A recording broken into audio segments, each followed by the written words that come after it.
नमस्कार दोस्तों 22 अप्रैल को जम्मू कश्मीर के पहलगाम की बैसम घाटी में घटी घटना ने देश और दुनिया में सभी को झकझोर कर दिया।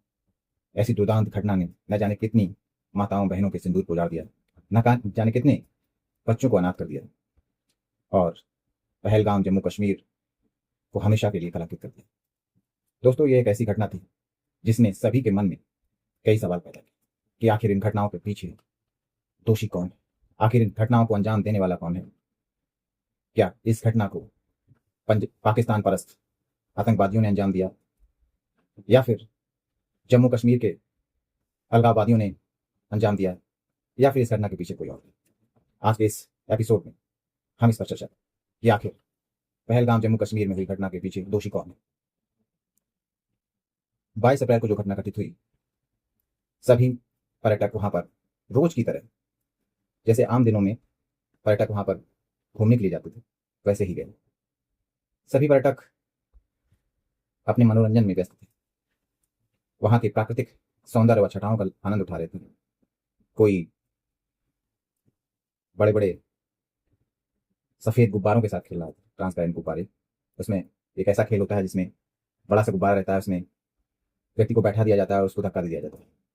तो कोई किसी अन्य गतिविधि में देखा, तो कोई मैगी का आनंद उठा रहा था। ऐसे में कुछ आतंकवादी घाटी में आए और उन्होंने लोगों से उनका धर्म पूछकर ताबड़तोड़ गोली चलाना शुरू कर दिया, जिसमें शुरुआत तो उन्होंने की, लेकिन वह शायद रुकने का नाम ही नहीं ले रहे थे। कहा जा रहा है कि लगभग 27 लोग इस दुर्दांत घटना में मारे गए। ना जाने कितने परिवार इस घटना को हमेशा के लिए याद रखेंगे, क्योंकि उन्होंने किसी अपने को हमेशा के लिए खो दिया। देश विदेश में इस घटना की बहुत जोरदार निंदा हुई। यदि हम घटना के पीछे किसका हाथ, इस पर जानने की कोशिश करें, तो सबसे पहले हम नजर डालते हैं कि क्या इस घटना के पीछे पहलगाम जम्मू कश्मीर के लोकल लोगों का हाथ था। तो दोस्तों, मैं बताना चाहता हूं कि कोई भी व्यक्ति अपने बसे बसाए बिजनेस को बर्बाद नहीं करना चाहिए। जम्मू कश्मीर का पहलगाम एक ऐसी जगह है जहां पर आमदनी का एकमात्र स्रोत पर्यटन है। वहां के लोग इसी सीजन में, खासतौर से गर्मी के सीजन में ही, वहां पर भारी मात्रा में पर्यटक आते हैं, जिससे वो आमदनी करते हैं और पूरे साल इससे अपना खर्चा चलाते हैं। उनके पास ना ही इस तरह की खेती करने की व्यवस्था है, ना ही कोई अन्य व्यवसाय करने की व्यवस्था है। तो ज्यादातर वो पर्यटन पर निर्भर है। तो हम इस तरह यदि विचार करें, तो क्या कोई अपने व्यवसाय को इस तरह से नष्ट करना चाहेगा कि वो स्वयं के व्यवसाय पर आतंकवादी घटना करा दे, जिससे कि वहां का व्यवसाय प्रभावित हो जाए। हो सकता है कि कुछ वहां के युवा जो कि पाकिस्तान से प्रभावित हों, उनसे प्रभावित होकर के इसमें शामिल हैं, लेकिन इसमें कहना बहुत ही मुश्किल है इस बात का, जब तक कि इसकी पूरी तस्दीक नहीं हो जाती।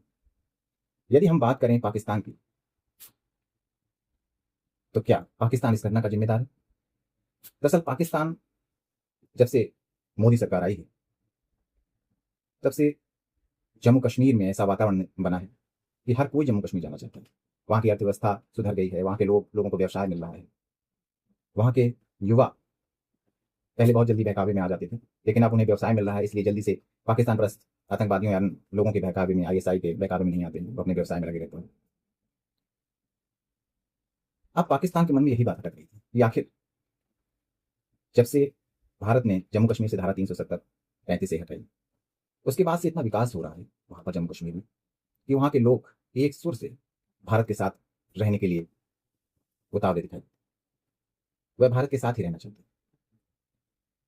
वो भी क्यों ना, क्योंकि कश्मीर भारत का अभिन्न अंग है, कश्मीर भारत का मस्तिष्क है। अभी मैं देख रहा था कि एक दो वीडियो में देख रहा था कि न्यूज चैनल के कुछ रिपोर्टर्स वहां पहुंचे हुए थे, वहां के लोकल लोगों से बात कर रहे थे। तो वहां के लोकल लोग रो रहे हैं, वो कह रहे हैं कि यह घटना हमारे लिए कलंक है। कभी ऐसा नहीं हुआ बैसरन घाटी में, इस तरह की घटना कभी नहीं।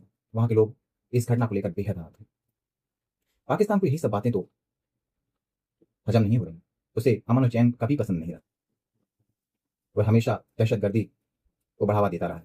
हालांकि दहशतगर्दी वर्तमान में पाकिस्तान को भी बहुत परेशान कर रही है। पाकिस्तान में भी कई जगह बम विस्फोट हो रहे हैं, उनके सेना के लोग मारे जा रहे हैं, आम लोग भी मारे जा रहे हैं, लेकिन शायद उसको इससे कोई फर्क नहीं पड़ता।